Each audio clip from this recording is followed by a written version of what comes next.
Afternoon to our first town hall in a series titled Black at Hostos. My name is Diana Kramer, and I serve as the assistant to the president and the director of the president's office. And I'm really honored to welcome you all for this incredible journey we're about to take you on. This event is in response to our students who, after the George Floyd protests in the summer, requested some information and participation on behalf of the college in response to Black Lives Matter.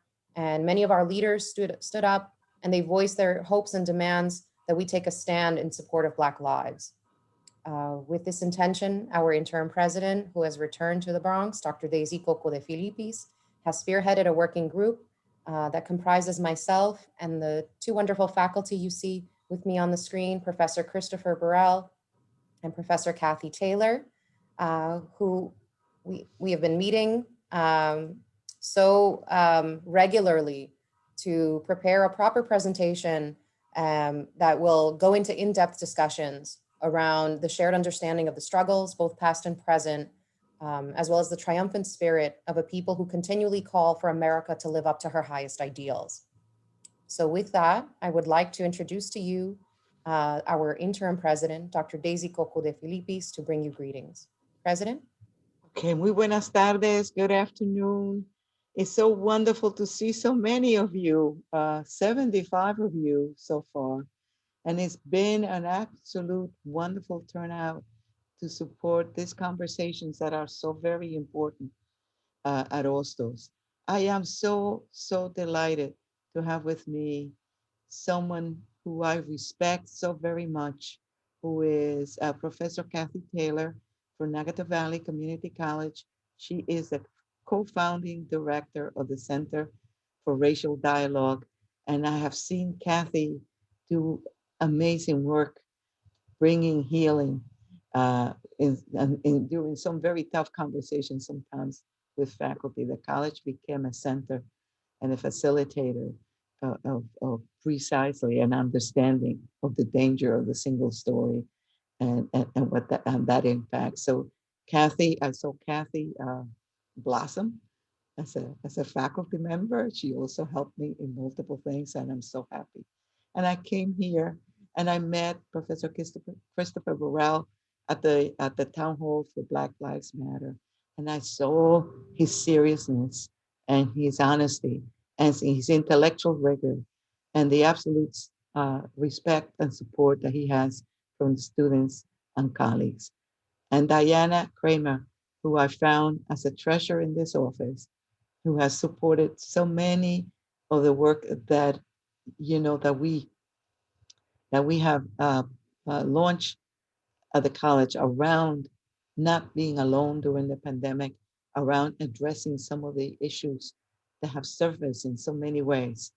This is the result of the need to try to have discussions around our shared understanding of the struggles past and present of Black lives and our role in it as we move forward.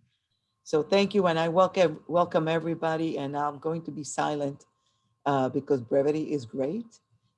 So let the conversation begin. I have seen some of the work that has been prepared around this, and the seriousness is amazing how this team of Diana, Kathy, and Christopher have been diligent about putting for us a program that goes beyond the month.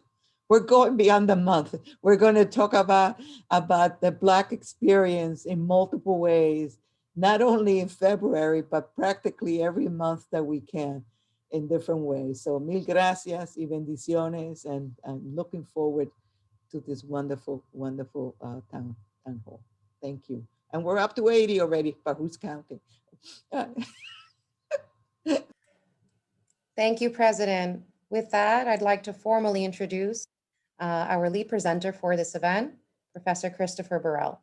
Okay, thank you very much. It's wonderful to be here. I'm going to be on my screen.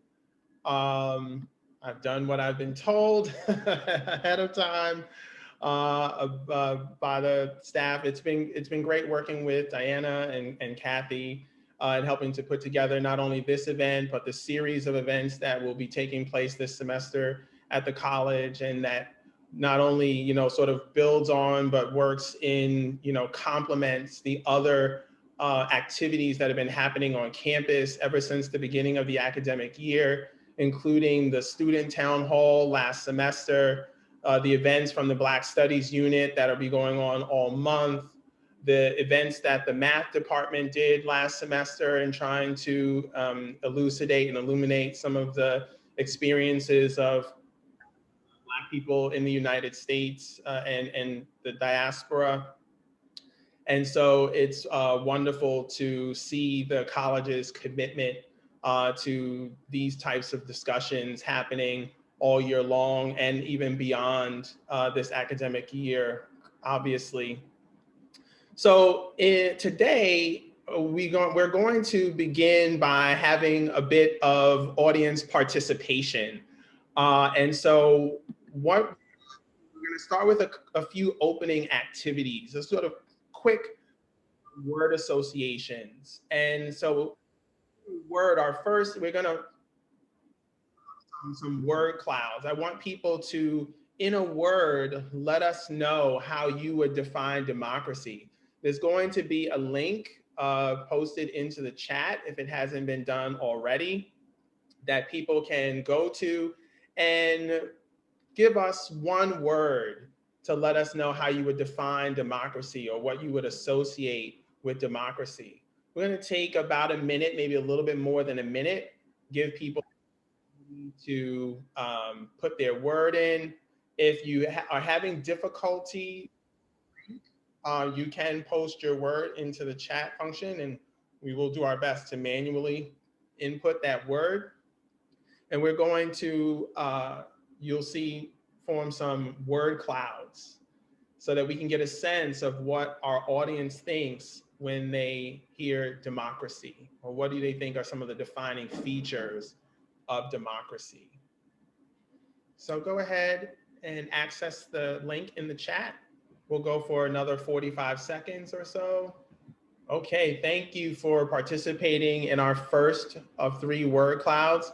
Our second one, we want people in a word to let us know how you would define, and we're gonna place another link into the chat function in order for people to give us they would associate or think is a feature of, or perhaps a defining characteristic of American.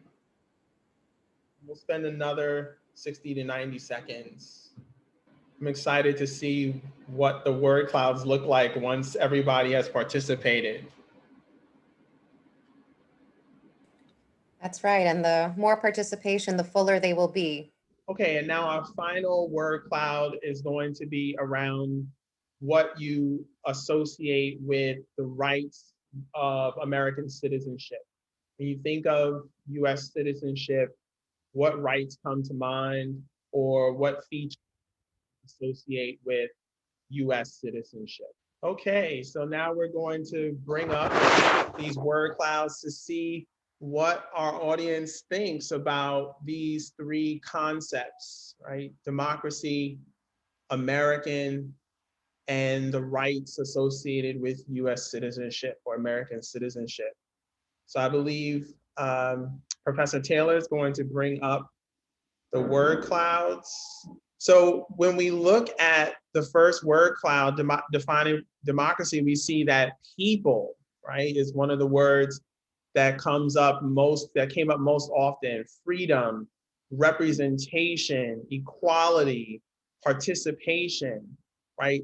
And these are things that we're going to talk about at a few different historical moments in terms of Black people in the US in particular, the ways in which perhaps they have been denied some of these,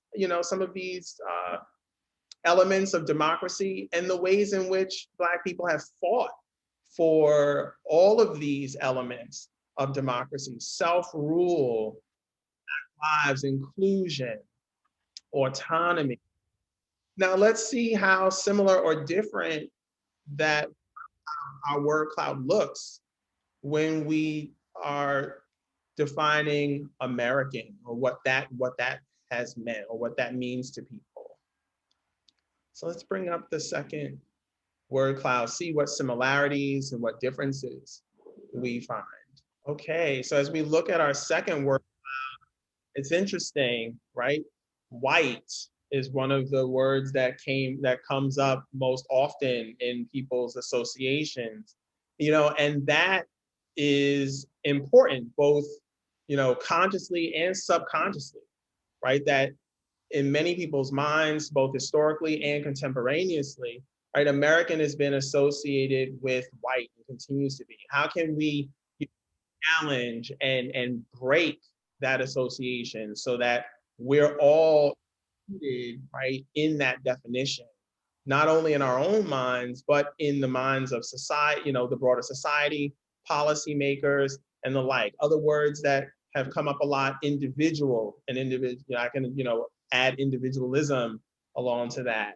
Freedom, inclusive. Again, people, equality. Those words came up in the first word cloud as well, although not as often, right? So what does that tell us about our society, where when we think about democracy, freedom or equality and people come up really, really large and frequently. But when we think of American, what it means to be an American, those things take a more subordinate role, right?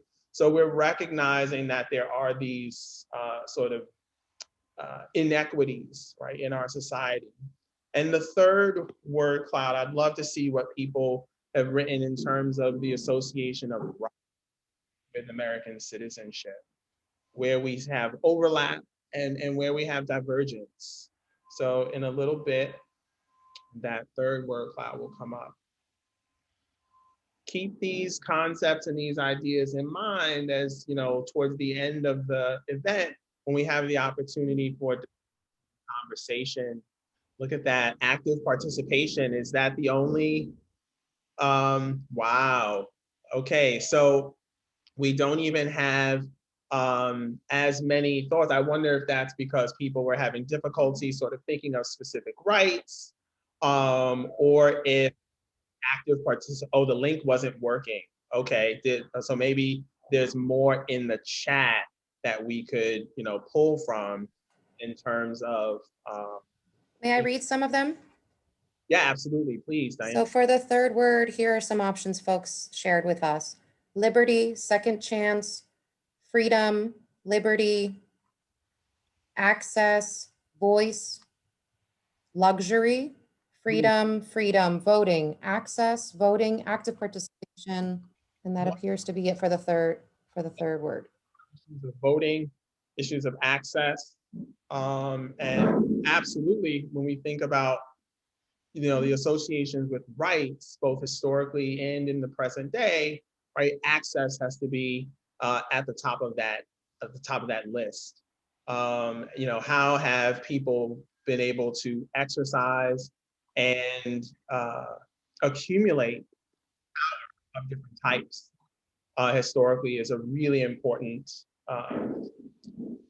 topic that we will talk about.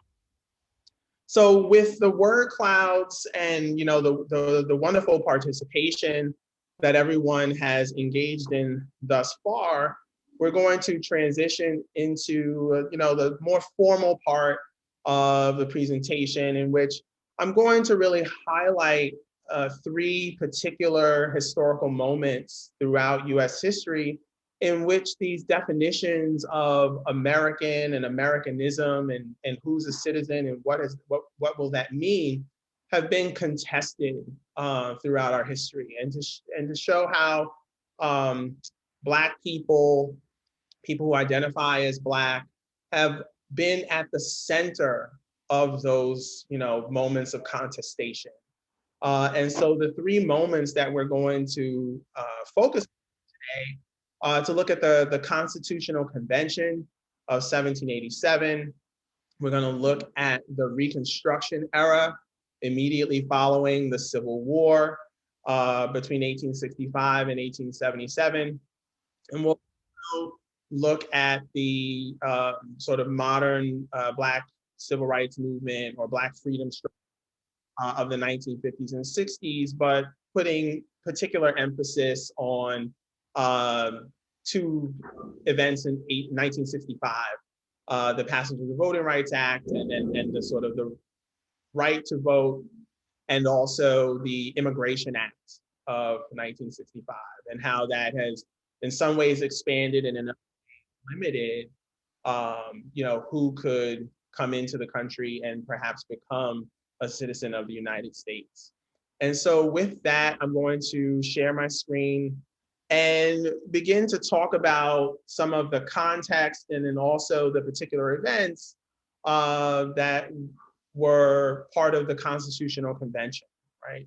So, white colonizers had been successful in declaring their independence from Great Britain during the Revolutionary War. White political leaders had framed the war as one over, against tyranny, right, and slavery. Pretty ironic, since most colonial leaders literally enslaved Black people. However, African Americans were not legally or socially considered human beings, much less Americans. Although a group of enslaved Black people in Massachusetts made their colonial assembly aware of their humanity and their desire to be free from bondage in 1774, right? So this is before the Revolutionary War. And they used the language of natural rights, right? The same types of language that white colonists were using in preparation to justify their separation from Great Britain. But with the Revolutionary War now over, the new nation now had to be governed. The first national government under the Articles of Confederation was largely unsuccessful because it granted too much political and economic control to the states at the expense of the national authority. The identity of an American, although white and male by default, was largely not national, but rather based on state loyalties, as they had most often been prior to the War for Independence. But the failure of the Articles of Confederation had placed the survival of the new republic in danger by 1787, and the clandestine decision to remake the national government gave political leaders such as Alexander Hamilton, George Washington, and James Madison the opportunity to rethink everything about what the country was and could be in the future. Of course, they would not rethink everything. It is important to note, however, that there were several assumptions regarding race and slavery that would shape the structures of the new government in profound ways. One assumption was that whites were superior to Blacks and Native Americans.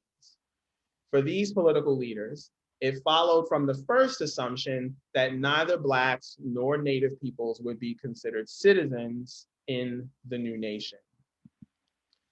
And so the major debates that threatened to end the Constitutional Convention all centered on the future of slavery in the United States.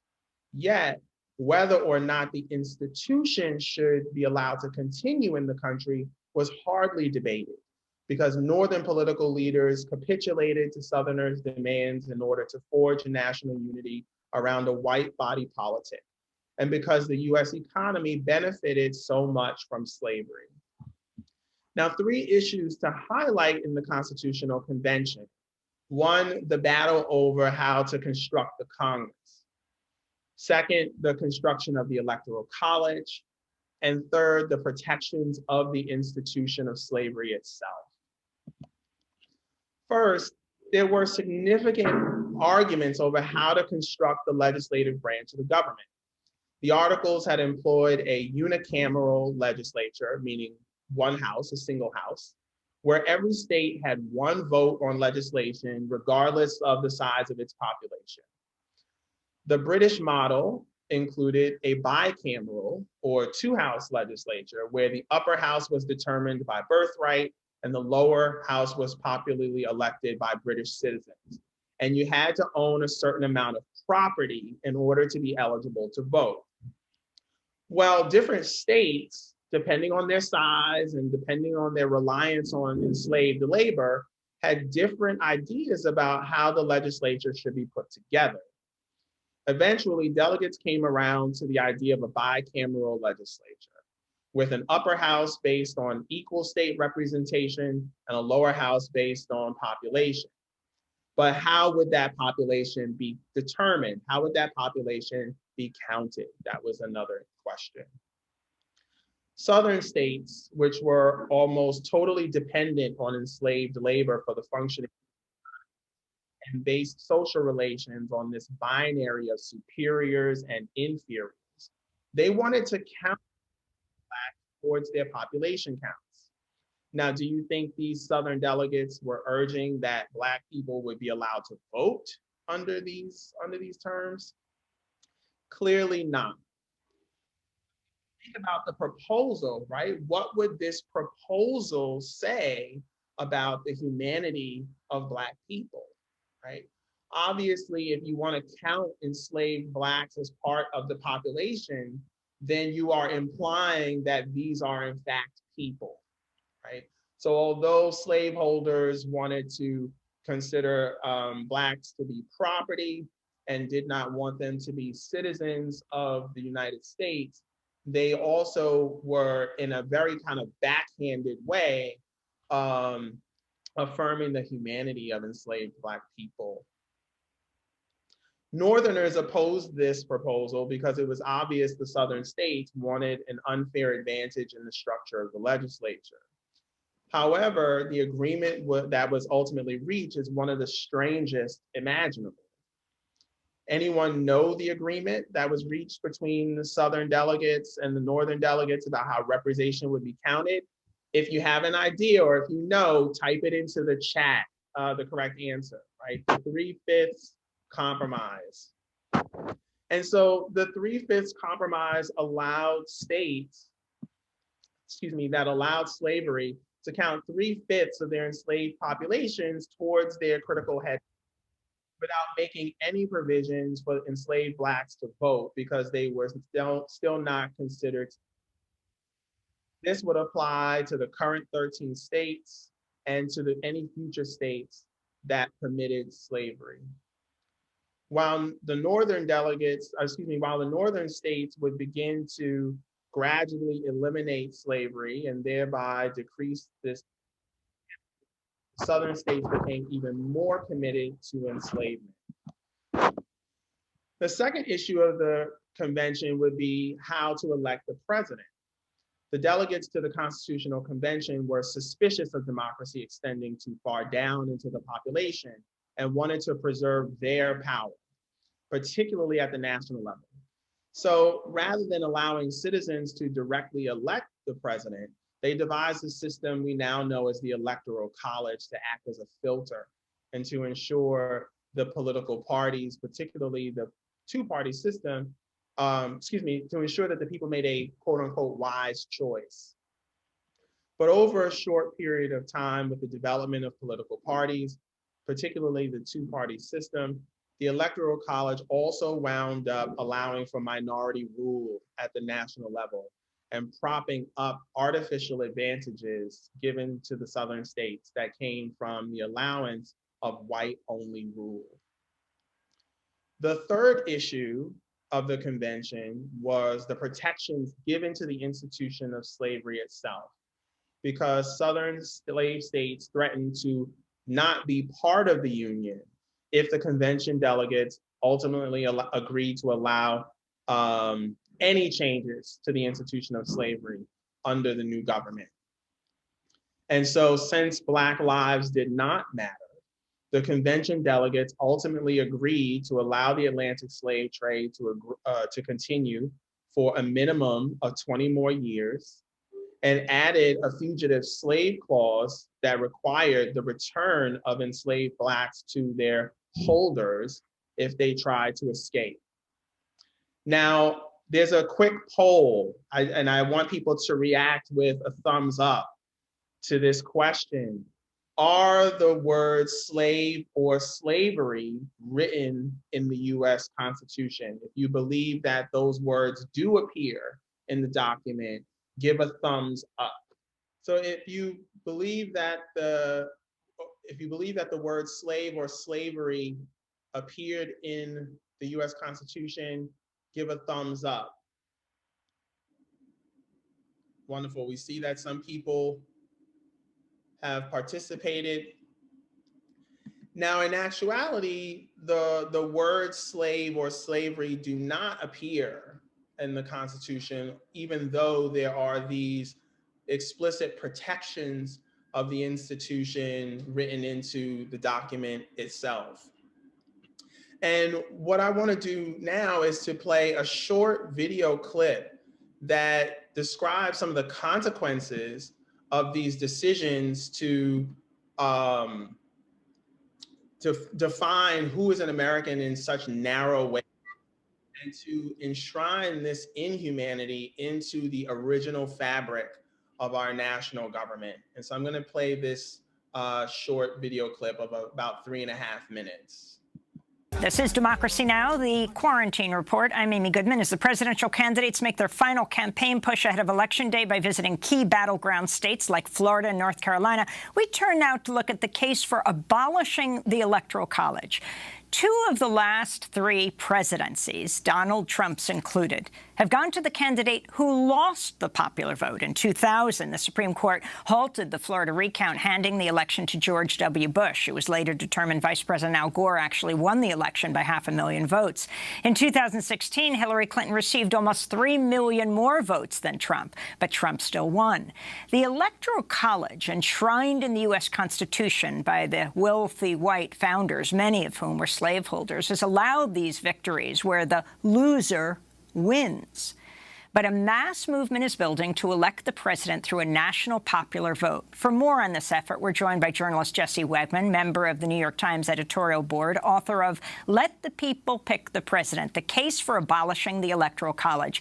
So, Jesse Wegman, welcome back to Democracy Now! Please explain the roots of the Electoral College and what this movement is all about.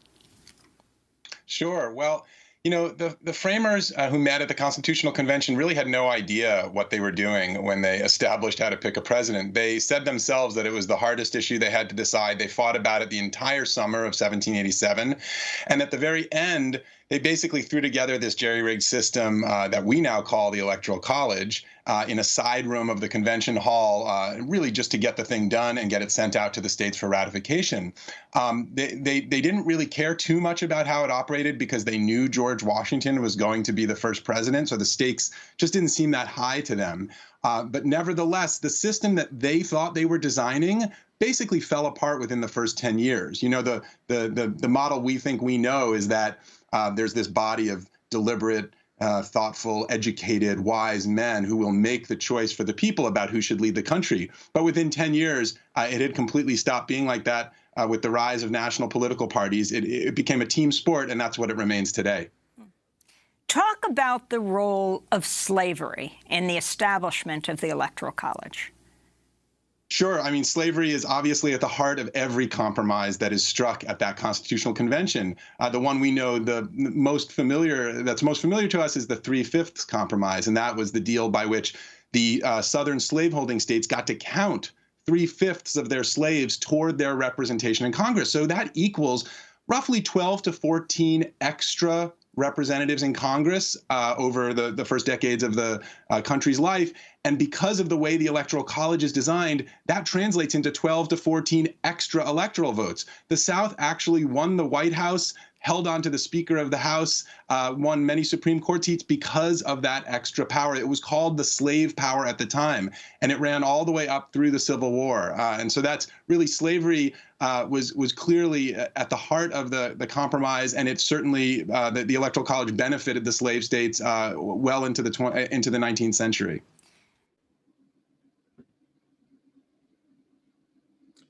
So that short clip really shows the importance of all of these compromises over slavery, including that of the development of the Electoral College, that this, our nation's original sin in the way that we not only strengthened slavery, but also chose to define who could be an American in such narrow ways, not only influence the way that political decisions could be made, in the decades to follow, but we're still, dealing with and living with the consequences of those choices into the present day. And so this movement to perhaps potentially abolish the Electoral College has really been going on for decades, but has often been thwarted by Southern political leaders who have been trying to,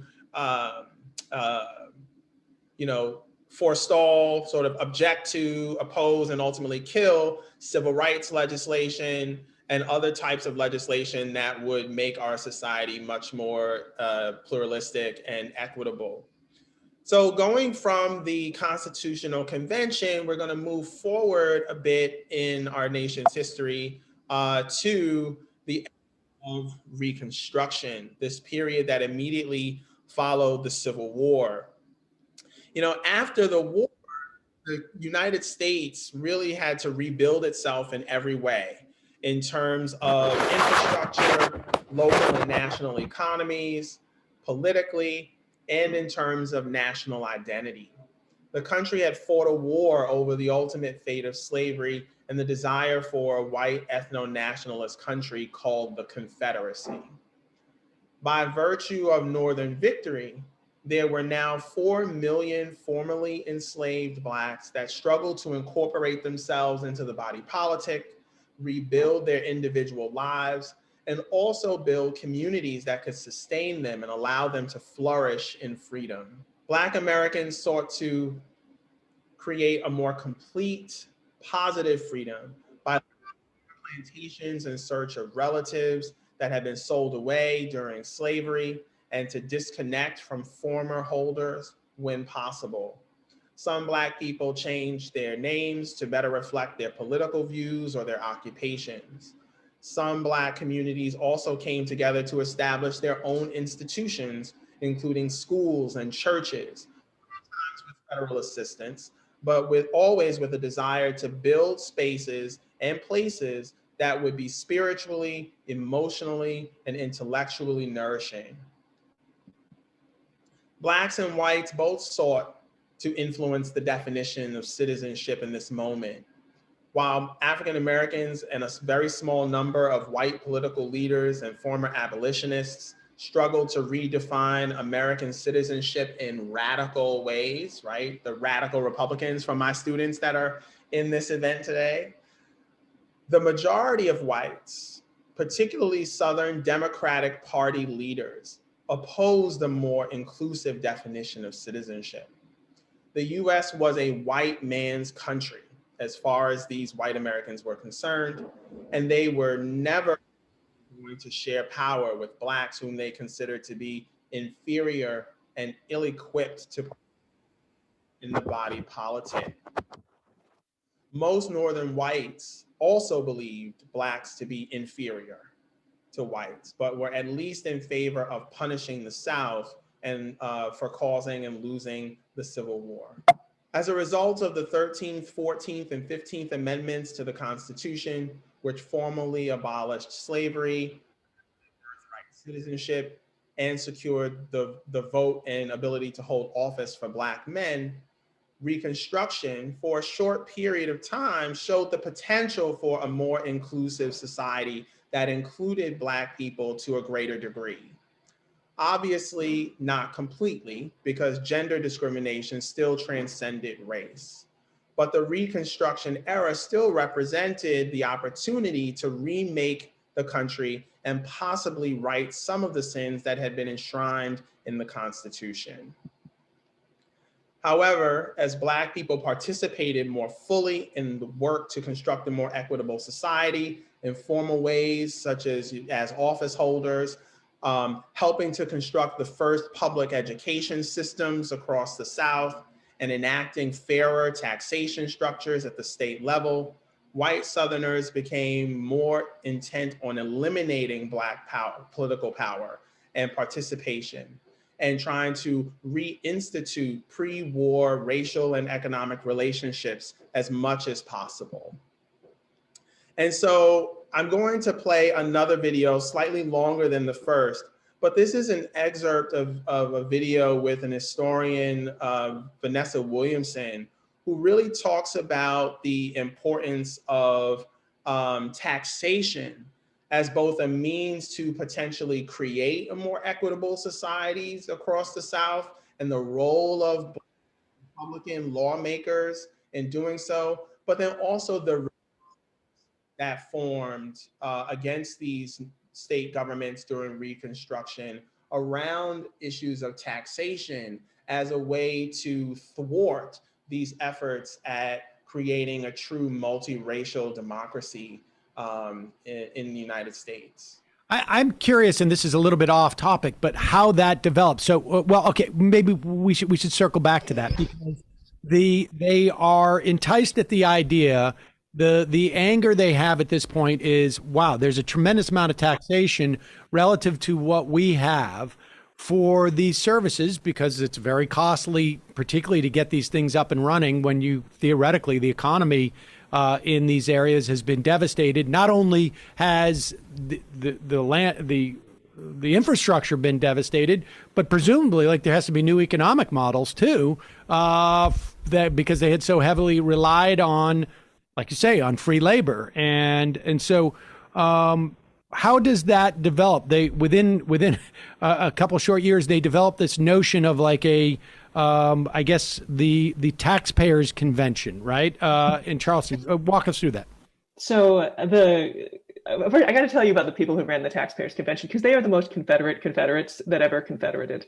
They literally, the leaders included the first senator to leave the Senate after Abraham Lincoln's election. It includes a guy who is the first cousin and grew up in the same household with Preston Brooks. Now, this is a deep cut from American history, but this is the guy who beat Charles Sumner nearly to death on the Senate floor. This is his cousin. And the other guy literally refused to surrender at Appomattox. So if you knew who these people were, it should have been obvious to you that they had not really surrendered and had not committed themselves to this new multiracial democracy.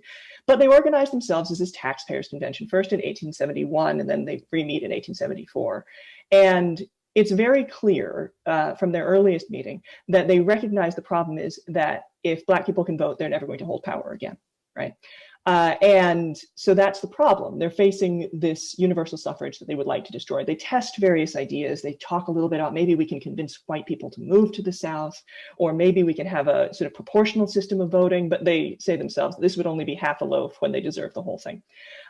So what they end up doing is producing these taxpayer leagues, right? And they organize them across South Carolina. The same idea is picked up across the South. And these taxpayer leagues are sort of the midpoint, I would say, between the Democratic Party, which was the party of the white ruling class of the South, and the genuine paramilitary groups, the sort of Ku Klux Klan, red shirts. The taxpayer leagues were sort of in the middle. They had more legitimacy. They weren't as obviously organized exclusively around voter suppression, but they played the same role. And so what you see is these groups, on the one hand, making very sober statements about local budgets and how they've doubled, now that we have to rebuild after war instead of an entire school system. Amazingly, the budget, it's larger, and this is unacceptable. So they're making these very sober claims that you'd recognize from sort of politics today, the sort of austerity politics talk. In the meantime, they're actually organizing paramilitary groups. They're working with groups like the Red Shirts to first resist taxation, and second, at the point of the gun, push Black lawmakers out of office. And the reason that the budget had doubled was because the infrastructure had been decimated in the war, and there was also a massive increase in the amount of taxpayers, right? Because of all of the freed Black people after the war. I mean, that's the reason behind that, right? Yeah, the population, as South Carolina understood it, doubled. Right. And it actually left Reconstruction governments in a terrible bind, because what they wanted to do was to be able to tax the slaveholder class. Well, now everyone was free, so you couldn't tax them as precisely as you could have before the war. So you're stuck with these land taxes if you're not going to do land reform. And land reform was too, the idea of just literally dividing up plantations and giving them to the people who had been forced to work on them. That was too extreme, too radical for the time. And so they're trapped trying to figure out how to raise the kind of money they need in an economy that's been decimated when they have twice as many people to look after. So what was the means of taxing? I just want to remind people that we don't have an income tax for another 50 years almost from this time, more or less, right? In the 19 teens, we get the income tax. So how did they tax at this time if it wasn't? So there are two kinds of taxes to recognize that were sort of prominent in Southern politics at the time. The first thing to know, though, is that the slaveholder class had kept the taxing capacity of the Southern states in ruins. They literally didn't value the state, like it couldn't value things. So they taxed land by the acre. They didn't tax it whether depending how good the land was. So if you're upcountry, you're paying at the same rate as someone who has like the fancy land that's particularly rich and where the plantations were. So there was no infrastructure in place to make it possible to apply taxes really carefully, and they were building that too. The idea of valuing property at all was a radical change over what had been possible before the war. So their land taxes is the one main thing. And you see the sort of radical Black legislators across the South talking about land taxes as a way, not just to raise money that they desperately needed to build these schools, but also as a way to force plantation owners to sell their property, right? That they wouldn't be able to pay the tax and they could sell the property and then perhaps freedmen could buy it. That was the dream. So land taxes are one. The other thing was poll taxes. And Reconstruction governments, you see in the legislatures them debating this. They worried that poll taxes could be used to disenfranchise people. But at the same time, they wanted everyone to chip in because they knew that the public school system, especially for Black children, would come under attack right away. So they wanted to make sure that families were chipping in. And one of the things that you see, as Jim Crow solidifies in the decades that follow, is how hard Black communities worked when they were getting their tax dollars just stripped out of their communities, right? To continue to raise money on a voluntary basis to keep those schools open. Interesting. And liquor was taxed too at this point too, right? I mean, that I imagine must have also created a certain amount of resent. Yes, in particular, that was not that that dates back all the way to the Whiskey Rebellion. It's hard to imagine today, but money is actually scarce in rural communities at this time. So paying a tax is hard in part because you actually have to get your hands on money, which is not always available.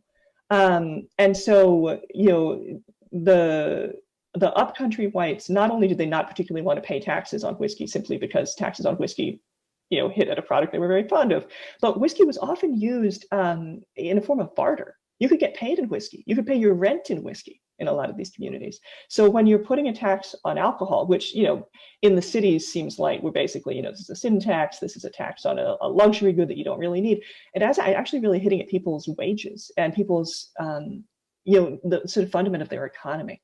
So yeah, the tax on liquor is often an extremely volatile subject. So, so you write that ultimately, faced with an estimated 60,000 taxpayers and 90,000 voters who pay no taxes, which is reminiscent of Mitt Romney's takers and makers and 47%ers. They settle on three means. They bring the poor whites to their side via this taxation. They intimidate Black voters, and they reclaim power in the state by any means necessary, which is, of course, sort of the pushing, well, the KKK, but also a series of massacres that really take place. I mean, the Wilmington massacre. You talk about the Vicksburg massacre. I mean, these are happening. They're literally just taking out Black people from the government, essentially, like literally, all very reminiscent of things that have happened in the past week, frankly, in some respects. But so we move on from there. The strategy works, and then what happens? I mean, you cite something that I find just fascinating from an economist, Trevor Logan, finds that public finance was directly related to the I'm going to quote your piece for you, if you don't mind. Directly related to the strength of the violent reaction to Reconstruction. The chances of a local politician being attacked increased 3 percentage points for each additional dollar per capita of tax revenue collected in 1870. That's just extraordinary that you can find that type of relationship between the tax the resent about taxes, and then how that resent is carried out on Black politicians. Yeah. So what happened in Vicksburg in Mississippi is a good example of this phenomenon. What you see is that tax day comes and the local sheriff, who is the tax collector, is Black. And you've got to remember what an absolute revolution had occurred here. We're talking about, when tax collectors were African American, and a fair number of them were among the government officials that came in the Reconstruction period. What you're talking about is for a slaveholder, sometimes someone would come to his property and on behalf of the government and say he had the right to value that property and to impose a tax. That's someone he used to think he owned. This is an extraordinary social revolution that's occurred. So what happens in Vicksburg, the sheriff it's tax day, he's supposed to collect the taxes. A white militia comes and doesn't just refuse to pay the taxes, but demands that all Black office holders resign. And it ends up with hundreds of people being killed. And so you see incidents like this across the South, where what starts as an incidents of tax resistance turns into mass murder. Dr. Logan's piece is extraordinarily important because it identifies that these aren't just one-off events. We can talk about sort of anecdotal incidents of violence, right? We don't even have them all recorded, of course, but across the board, what you see in terms of where are legislators most endangered, it is where they had done most to rebuild the tax code. And I think we sometimes think of taxation as a sort of boring side subject, but it's actually really central to our politics. It's not only the way that we pay for the basic goods that make us a democracy, like our schools, but it's also the portion of our labor that we dedicate to our democracy, right? And so it's sort of the lifeblood of democracy, and conservatives recognize that. And they recognized it 150 years ago, and they recognize it today. So what you see is this wave of violence, most extreme where taxes had gone up the most, that is to say, where they had done the greatest work to rebuild what could have been a real multiracial democracy. But the other piece of the fight that Confederates engaged in wasn't just about reaching poor whites, and it wasn't just about the extreme violence against freedmen. It was also about convincing the Northerners, because when it comes down to it, like, why does Reconstruction fail? It fails in a meaningful sense because the North stopped defending it, right? When the Northern Republicans agree to remove federal troops from the South, that is when you see the end of Black suffrage. And so this taxpayer rhetoric sold really well in the North. And the reason for that is partly because some people had gotten extremely rich during the war in the North. They were looking at their cities and seeing influxes of immigrants who were bringing ideas about class consciousness, right? Who were bringing ideas about workers' rights and about unions.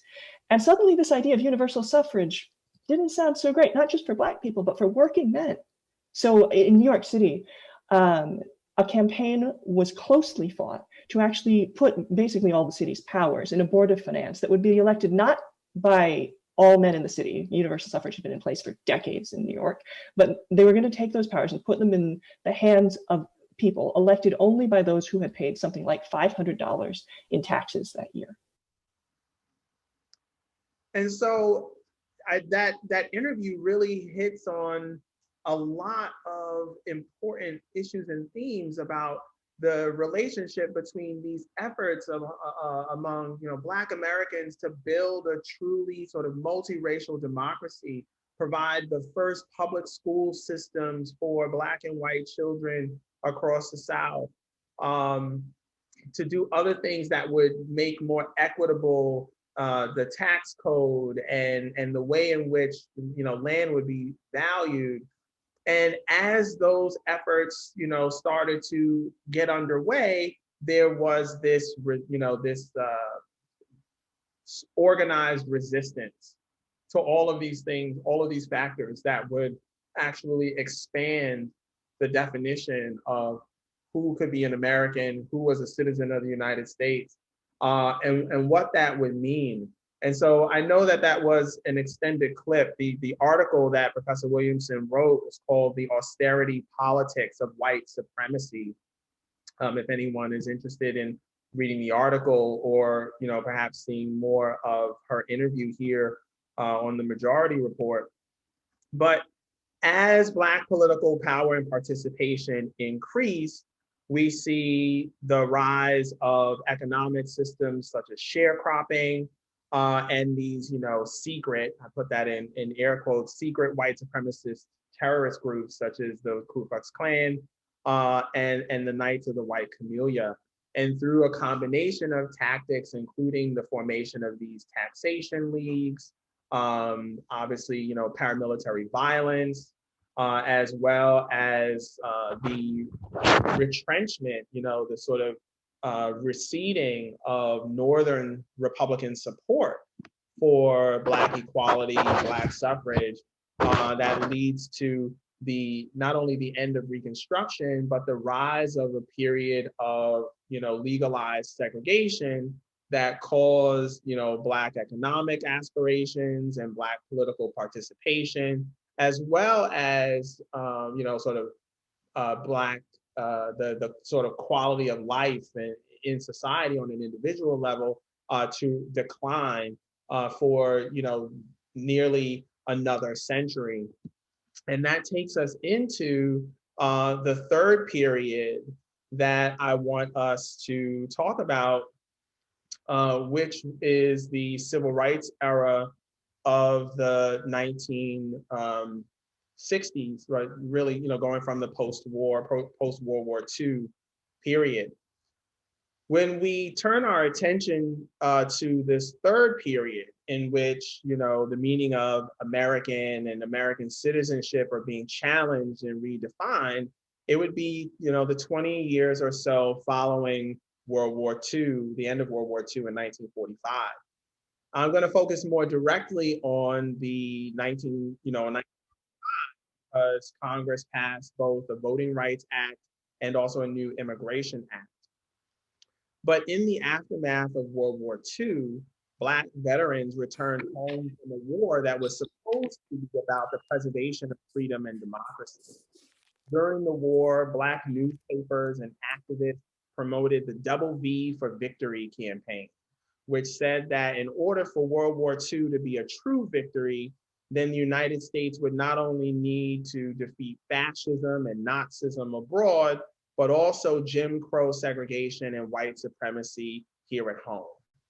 Black Americans and servicemen more acutely than most understood the irony and hypocrisy of the US government message for entering a war in light of the racism that existed in American society at the same time.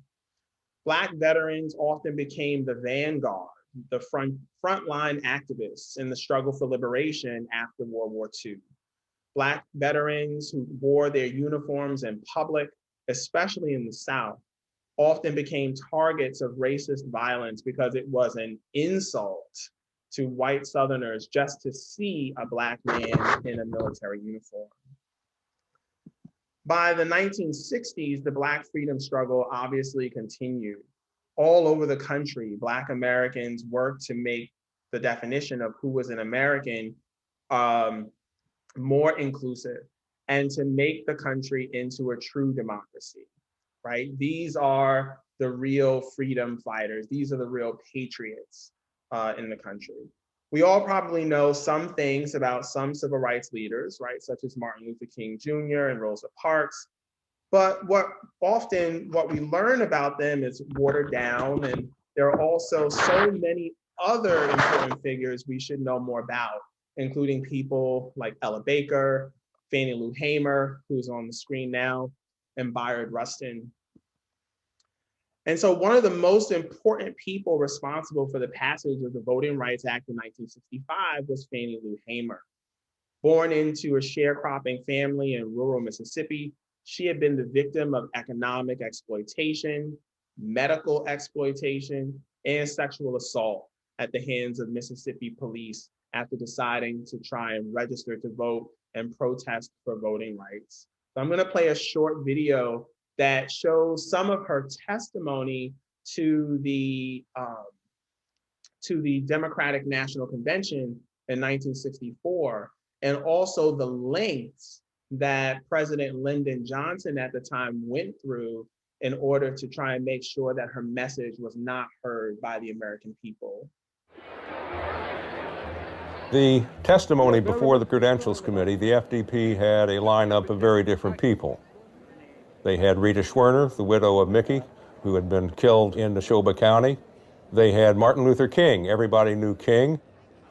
The seating of the delegation from the Mississippi Freedom Democratic Party has political and moral significance far beyond the borders of Mississippi or the halls of this convention. But the highlight of the testimony was that of Fannie Lou Hamer. The sharecropper who had been evicted from her plantation had come to symbolize the Mississippi movement. Mr. Chairman, and to the Credentials Committee, it was the 31st of August in 1962 that 18 of us traveled 26 miles to the county courthouse in Indianola to try to register to become first-class citizens. We was met in Indianola by policemen. The president, Lyndon Johnson, he's not afraid of Martin Luther King's testimony. He's afraid of Fannie Lou Hamer's testimony. And so he decides that the country should not see her testify live. Johnson is in the White House, and he convened an impromptu press conference. We will return to this scene in Atlantic City, but now we switch to the White House and NBC's Robert Goralski. Now, ladies and gentlemen, the President of the United States. On this day, 9 months ago. He did it knowing that they would break away, thinking he might announce who his choice of vice president was going to be. Instead, he gets up there and he announces, get this, he announces that it's 9 months to the day since Governor Connolly, who was there, was shot along with President Kennedy. So he announced a 9-month anniversary. Everybody's scratching their heads. Thank you very much. And then he leaves. And by that time, Fannie Lou Hamer's testimony was over. However, it backfired on Johnson because it became a story that she had been taken off television, and in the news that night and for days afterwards, they replayed her testimony. I was carried to the county jail and put in the booking room. They left some of the people in the booking room and began to place us in cells. She had Mississippi in her bones. Martin Luther King or the SNCC field secretaries, they couldn't do what Fannie Lou Hamer did. They couldn't be a sharecropper and express what it meant, right? And that's what Fannie Lou Hamer did. And it wasn't too long before 3 white men came to my cell. One of these men was the State Highway Patrol. He said, "We're going to make you wish you was dead." And so Fannie Lou Hamer, one of the most charismatic speakers of the civil rights movement, was a member of the Mississippi Freedom Democratic Party, who challenged the legitimacy of the Mississippi Democratic Party, which did not include any African Americans and represented a state that had brutally suppressed African American voting power for decades. Hamer's testimony was so piercing in its indictment of segregation and voter suppression as antithetical to democracy that President Lyndon Johnson, as you saw, deliberately called a press conference on the spot so that news networks would cut away from Hamer to listen to him. The pressure of Black like Hamer and many others unnamed pushed Lyndon Johnson to advocate for the Voting Rights Act even after the passage of the Civil Rights Act a few months earlier. The Voting Rights Act ultimately passed through Congress and was signed into law by President Lyndon Johnson on August 6, 1965. Voting Rights Act shifted the burden of responsibility onto the states to ensure that equitable voting practices were being done, and gave the federal government the ability to intervene in ensuring fair elections in places that had a history of discriminatory practices. This included jurisdictions all over the country, including Brooklyn. until 2013, when the Supreme Court dramatically weakened the Voting Rights Act by ruling that the formula for determining which counties had to go through the process known as pre-clearance was declared no longer valid. Pre-clearance was a federal mandate that required the jurisdictions under the purview of the Voting Rights Act to submit any proposed changes to their election laws to federal courts for approval to make sure those changes would not specifically disadvantage any protected class of citizens before those proposed changes would be allowed to go into effect. In 2013, Chief Justice of the Supreme Court, John Roberts, argued essentially because the Voting Rights Act, specifically the pre-clearance provision, had worked so well to ensure equitable voting practices across the country, it was no longer necessary because racially discriminatory elections no longer existed. He and other conservative members of the court argued that the formula determining counties that needed to pre-clear changes was out of date, and Congress would need to revise it in order to pass constitutional muster. That redevising of the formula still has not occurred in Congress. Within days of pre-clearance being struck down in 2013, states all over the country, particularly those with Republican-controlled legislatures, including Pennsylvania, North Carolina, and Texas, began introducing and passing new voter ID laws and other measures that would make it more difficult to vote, especially younger, urban, and people of color that more often tend to vote Democratic in elections. These new laws did not have to be pre-approved before going into effect and were often deemed constitutional, both because of states' control over their own election processes and because, like with the drawing of districts, it is legal to discriminate against political party affiliation, just not race or gender in elections. And so according to the Brennan Center for Justice, 25 states have instituted new voting restrictions since 2010, with 14 of them having new voting restrictions in place for the 2016 election.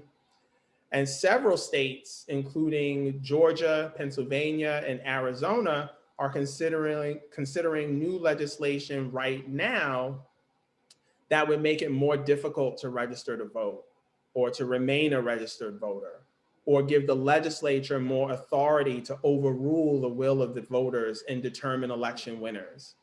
But these states are by no means alone or aberrant. The Brennan Center for Justice released a report just on February 8th of this year, documenting that 165 bills that would restrict voting rights in some way have been introduced, pre-filed, or carried over in 33 states just since January 1st, 2021. So in the 40 or so days of this year, there are 125 of these bills that are working their way through state legislatures that would potentially restrict voting in one or more ways. And the link to that article for anyone who is at the bottom of this slide and will also be put into the chat. But going back to 1965, the contestation over how to define American citizenship or who might be allowed to reap the benefits of US citizenship also manifested in other ways. Signed on October 3rd, 1965, the Immigration and Nationality Act of 1965 increased the number of people who could immigrate to the US annually from countries outside of Western Europe. Prior to 1965, 70% of visas to immigrate to the US were allocated only to the United Kingdom, Germany, and Ireland, 70% from 3 countries. Going back to 1882, 1917, and 1924, US immigration laws excluded Asians, particularly the Chinese, and people from Southern and Eastern Europe from immigrating to the US in significant numbers. The new law gave priority to what the government considered highly skilled immigrants, and provided a way for those who were already citizens to bring family members to the US. Although the 1965 law also placed numerical restrictions on potential immigrants from the Western hemispheric countries for the first time. Although not intended to be, the Immigration and Nationality Law of 1965 was revolutionary in its outcomes, as the number of immigrants gaining entry into the United States increased significantly in the decades since. In the 50 years since the law's passage, 59 million people immigrated to the United States, more than half from the countries of Latin America, about a quarter from Asian nations, while about 12% were from Europe. As of October 2015, foreign-born Americans made up about 14% of the total US population, while that number was just 5% at the time of the bill's signing. Of course, there were also issues with the bill in that it barred LGBTQ people from around the world from immigrating to the US until that provision was changed in 1990. And the law had a one-size-fits-all visa limit of 20,000 visas per country, regardless of the population. So India, right, a country of nearly 1 billion people, was allowed 20,000 visas, and so was Luxembourg, a country that had a population of a couple million. Clearly, although equal, this was not an equitable or effective allocation of visas. And the immigration from countries in the Western Hemisphere, such as Mexico, made it more difficult all of a sudden for Mexicans to legally cross the US border and work in the United States, even as demand for their labor continued. Immigration to the US has helped the United States become an even more multi-ethnic, multicultural country over time. And immigrants to the United States have contributed to the growth and development of the US in innumerable and invaluable ways. Immigrants have not been the subjects of these debates about the meanings of America within the country and without, but they have also constantly weighed in and shaped these discussions as well. The contested idea of who, what, which is America or American continues into the present day. And everyone has a right to be part of that conversation. And both anti-Black racism as well as movements for racial equality have been present at key moments when these debates have emerged most intensely. So thank you all for listening. Participate in a conversation about some of these things with the time that we have remaining. So I'm going to stop sharing my screen now. I think I got that right. Okay. And thank you all for listening. I put it in gallery view so that I could see a few more boxes on the screen.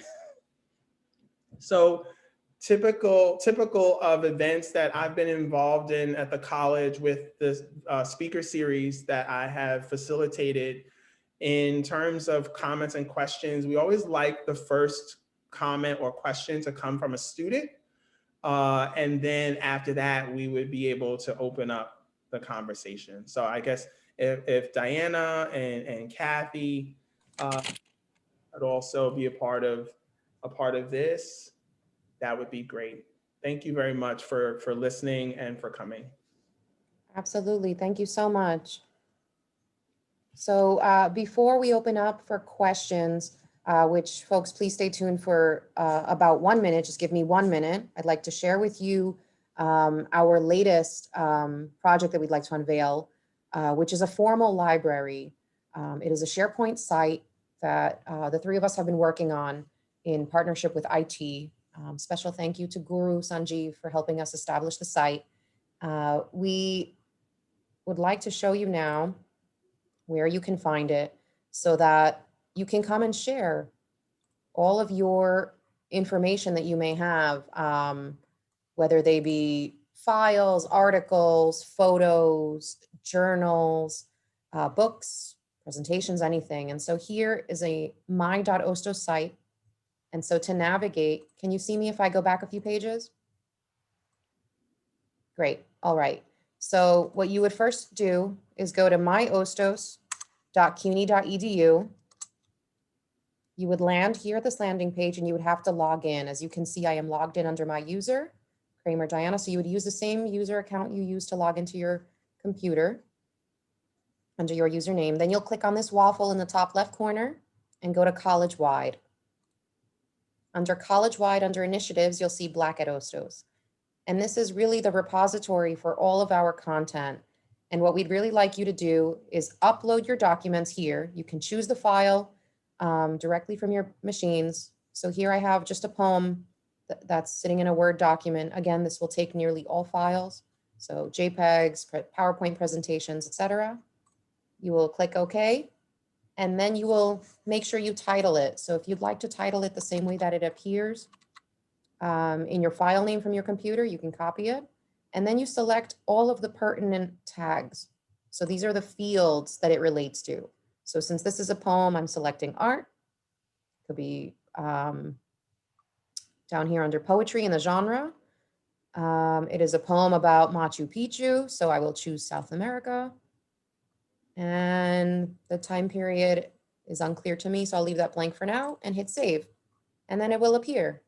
And everyone at the college has the ability to populate any resources they find are relevant to Black at Hostos. And so we hope you help us to continue to grow this site, show your appreciation for other folks who post things. You can like the content. And you can also filter through the library here and see the tags that were chosen based on discipline, genre, geographic location, and time period. And we really encourage everyone to continue using this and make it full and representative of the work that we do here at the college. So that is the SharePoint site. With that, I will stop sharing, and now everyone can open their cameras and we can begin to take questions.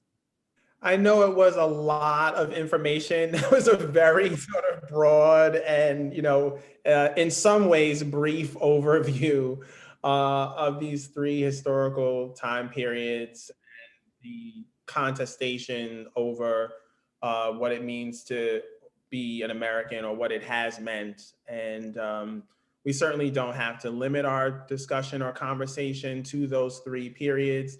But I wanted to provide those snapshots for everyone and, kind of talk about what it would be like when we put Black people at the center of those conversations, as we often have been, even if not always recognized as such.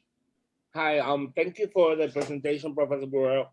I would love to know if we can get the beginning in the future, because I was in another meeting, so I came in at 3:35, 3:40, but I would love to see the whole thing. And thank you very much for a beautiful presentation. Thank you, thank you. The event is being recorded, so I think there will be potentially a way, maybe in the repository, I'm not sure, that people will be able to download the entire presentation if they want to. Thank you very much. Are there any students who would like to make a comment or ask a question about anything that was said? Sure, I liked it a lot. It was very informative. I do have a question. Andrew Johnson Restoration, is that pro-Black? No, it was actually the exact opposite. Andrew Johnson, who had been Abraham Lincoln's vice president during the Civil War, became president after Lincoln's assassination in April 1865. And Johnson was of the fervent belief that the United States was a white man's country, and that Black people had no role, no political role to play in the development of the United States. And so he opposed any kind of civil rights or more inclusive, political measures at every turn. Creating such hostility between himself and the Congress at the time that Johnson's intransigence really helped to unify the Republicans against him. And so when there was the opening to potentially impeach Johnson and decrease his power over the administration of Reconstruction, the Republicans took it. And so Andrew Johnson became our first US president to be impeached. His concept of restoration was really about trying to put race relations back to the way that they had been during slavery, or at least as close as he could without reinstituting slavery itself. And so Johnson was definitely an opponent of Black civil rights and racial equality. He was completely on the other side.